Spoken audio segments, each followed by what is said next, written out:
The brutal destruction of ancient artifacts by ISIS in Iraq and Syria has shocked the world.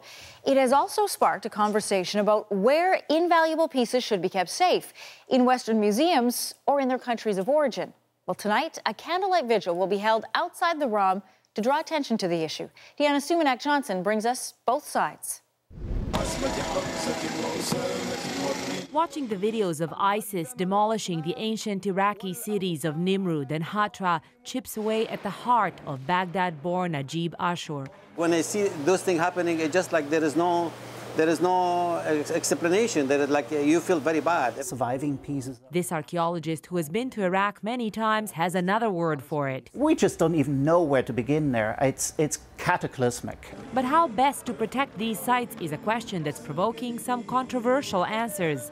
For the last 2 decades, Western museums have been encouraged to return artifacts to their countries of origin.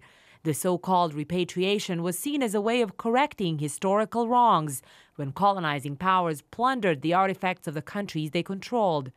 Some experts are now questioning if repatriation is always the right thing to do. I think ISIS has changed the course of the conversation about things generally, about how it is that we can come together to preserve the ancient, the legacy of the ancient past for the future. The president of the Getty Trust says antiquities should stay where they're the safest, even if that means Western museums.